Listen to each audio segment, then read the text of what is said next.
Look, I left my wallet in the car. Maybe I shouldn't have done that. Wait, which level were you on? Fourth? Oh, we parked in the fifth floor. Is that the roof? No. That's the second to the roof. You can't count from here. You don't know which fourth. I think I parked somewhere over there. You think you did? Okay. Yeah. I went to the other side, and then I was like, "Where am I?" So then I walked back to the car so that I could figure out how to get in through here, because I ended up on that side. Oh my God. And then when I came in, the guy was like, "Do you have an appointment?" I was like, "This is a library. What do you mean, do I have an appointment?" I was like, you gotta make an appointment for it. Because if you don't, then you get in here. Security guard. Okay, welcome. Welcome to Segment U, where our goal is to try and help everybody and anybody that wants to hear our podcast at how to become a much more effective learner, understander, and how to have a better life, essentially. Facts. Okay. Where do we start? We can really start wherever you want. But today we're going to be talking about the difference and benefits of both a physical calendar and a digital calendar and how it affects our daily lives.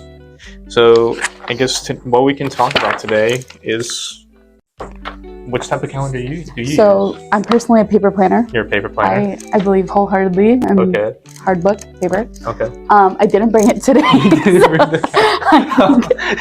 think that might be... See, I brought it and I'm not the paper guy. That might be an indication of how that's going for me. It is. Okay. So we're off to a good start. Right? So I think for me, I try to do a hybrid. So because we have our phone on us 24/7, so it makes sense to kind of use that in a way to kind of plan your life out. So I'm a hybrid. I like a good paper planner, but I also use my phone for other things too. But if you really had to choose, so you would try and do the paper planner essentially with that. So I think moving forward, I think I want to go into the step of digital planning. Okay. Because I think it's more accessible, it's easier to use, it can be user friendly, and I think overall it'll just simplify everything for me instead of having to plan out time to plan, if that makes sense.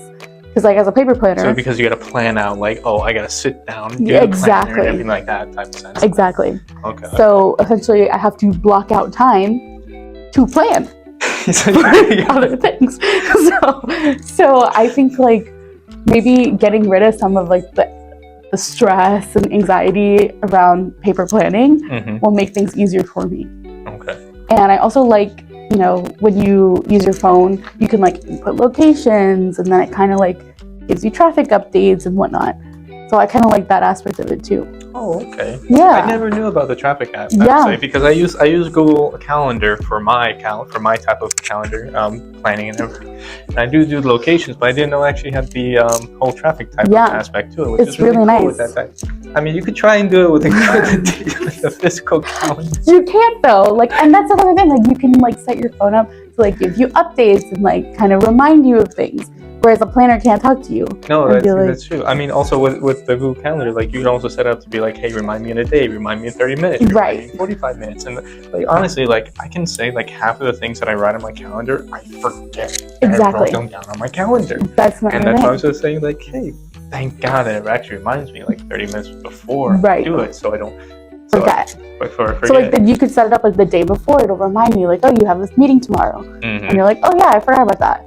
But with a paper planner, if you don't reference it, if you don't ever crack open the book, you'll never know. You never know. You actually, I guess it kind of gets the basis of with a physical calendar, you actually having to read the book essentially that. Right. I mean, having a physical calendar is still good, I have to say, because it actually gives that type of personalization. You can have the different colors, you can do the stickers. I actually have a friend at work. She actually does her calendar 3 months in advance with all the stickers, with all the greeting. Yeah. She does the whole calendar and everything with all the stickers. I love that. That's really cool. Yeah, she's a happy planner. She is a happy planner. That's the actual planner that she uses, is happy planner. And she has all the stickers and everything, and I love it. Yes. And that's another thing that I like about paper planning is it's a creative outlet where you can kind of visualize things and you kind of get a whole picture of what your month is going to look like. So I like that aspect of it. And I feel in a perfect planner piece world, I would probably combine both, where I would use a digital planner for an everyday kind of basis, and then maybe a paper planner for a whole week layout and a whole month So the digital for daily, while the physical for a weekly and a monthly type of thing. Exactly. I mean, so I get overwhelmed when it's like a day per page in a planner. So like if you have like Friday the 12th, you get overwhelmed by that? Exactly. Why? Because it's a whole page for one day. Okay. And I have this weird thing where like if I have this entire page, I want it to be filled. Okay. Because if I have like one thing written on the page, just one task, you have just all wake of this. up and you're like, oh, okay. So like I feel like if I have like one thing like listed on the page, then I feel like first I feel unaccomplished because it's a whole 24 hours and I'm doing one thing that day, and I feel like that. Well, that's based on the person accomplishments. Well, that's another thing. It's like with a paper planner, you're physically writing something down, right? Like your intention is going paper to pen. No, I'm sorry, pen to paper. So it's I write on my pen. I write paper with that. So it's kind of like if you don't get something done, I feel like a lot of people can like feel the same way. You might feel like discouraged and like you feel like a little unproductive. And then so you try to find things to fill in. So then you have to like figure out like, okay, like what can I do today to fill this page so that it aesthetically looks good? Okay. And then you spiral down. So you're just trying to find words to make it look good, not just because you actually want to do the work. Exactly. Okay. But for paper planning, I feel like that's the way it goes because like you want everything to look pretty. Like your planner is like your pride and joy. It's like your diary. You want exactly. it to look good. It's almost it veers into like scrapbooking. It's like when you scrapbook, you want your pages to look pretty and stickers and nice. So like it's the same way with your planner. Like if you take pride in a planner, you want your planner spreads to be aesthetic. Essentially, you have like a color scheme and stickers and pictures and diagrams. So you want everything to look nicely. But even though you do want to look at it like very aesthetically pleasing and make it look nice, you're just going to be using it one day and then you're going to be turning it off to the next month. So I just said, so what makes you want to put in that work, that extra work?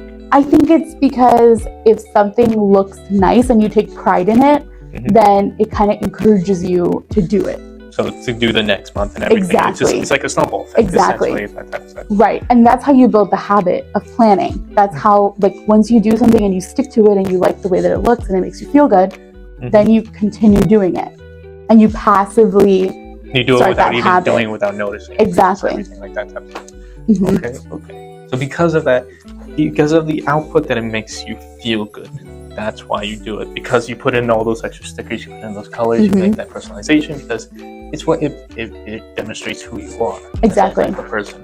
And you're like, oh, I like this. Yeah. And everything like that. And it's like when you're in elementary school and you're doing crafts, like we lose that when we grow up. We don't always get to sit down and like color. Why do you think we lose that creative aspect?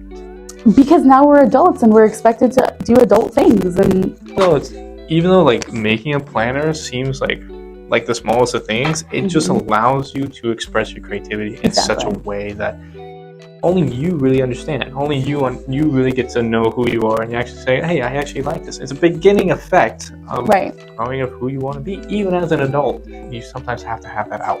So how long are you usually making in the zone? In the planner zone. How long are you in the planner zone? Like 2 hours, 5 hours? Like it can go up to like, an hour and a half, 2 hours. Hour and a half? Now would that be for like the month?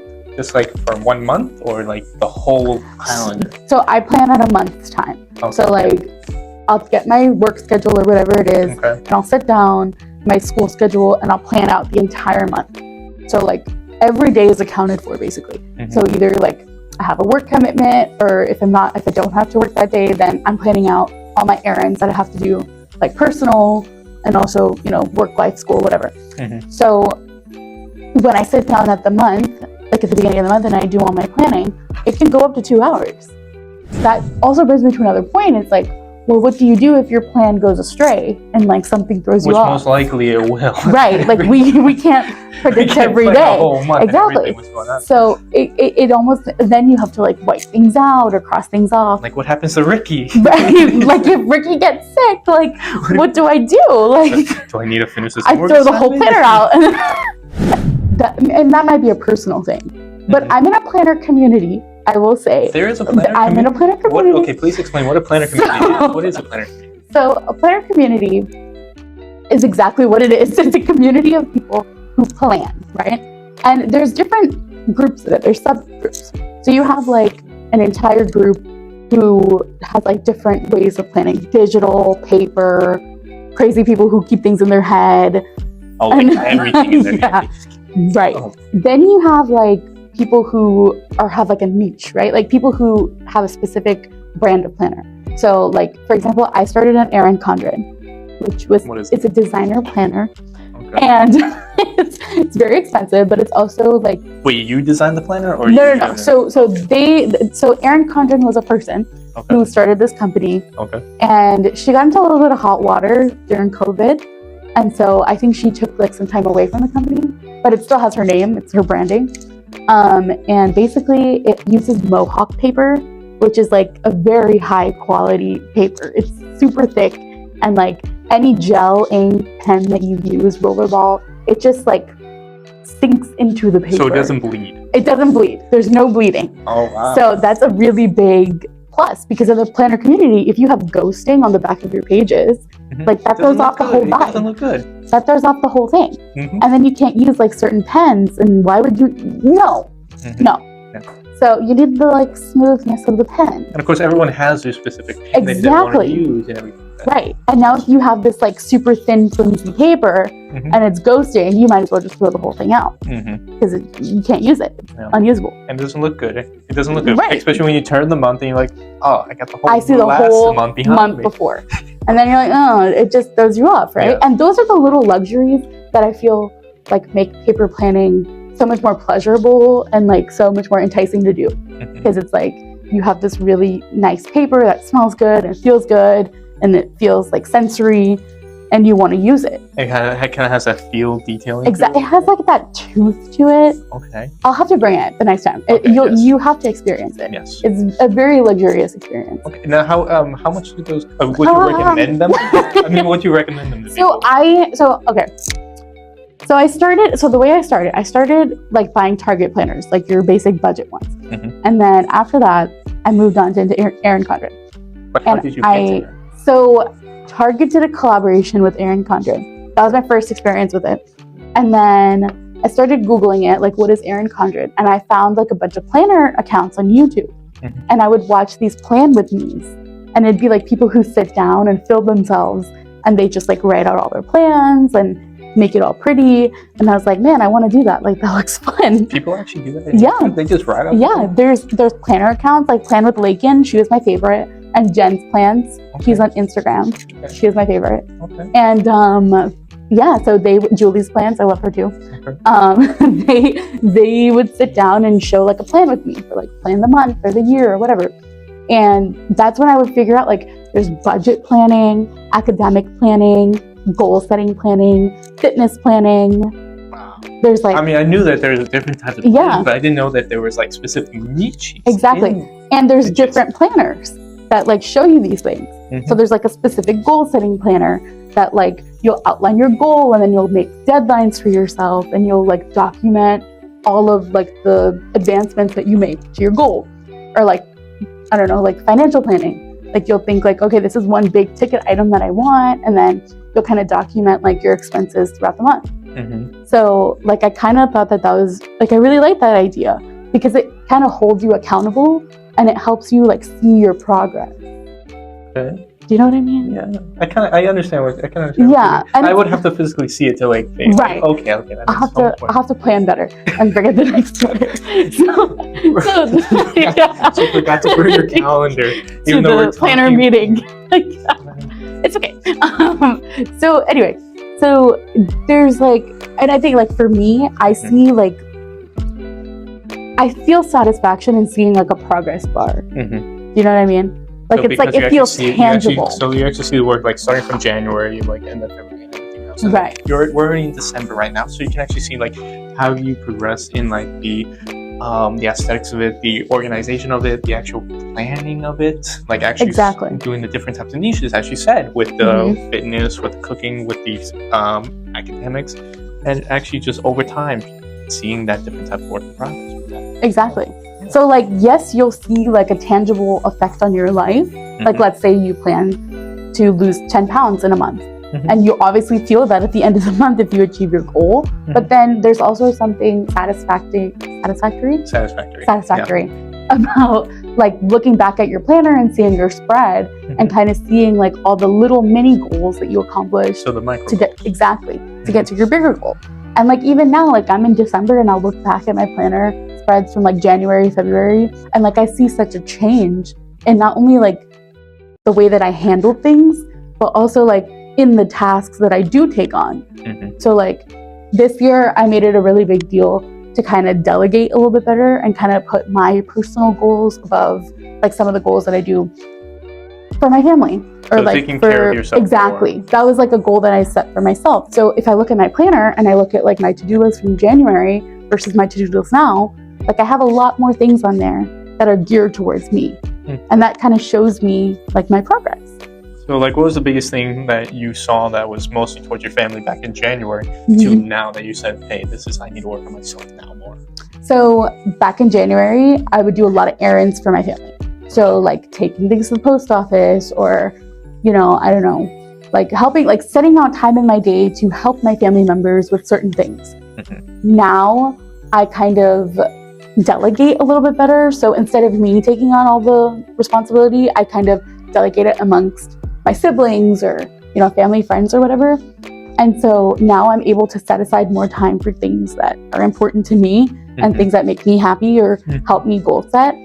And I kind of see that difference. Like in the whole year, it's hard for you to sit down and kind of think about like, what did I do for Go myself day this by year? day. And everything Right. like that. It's like, well, what did I do this year that helped me?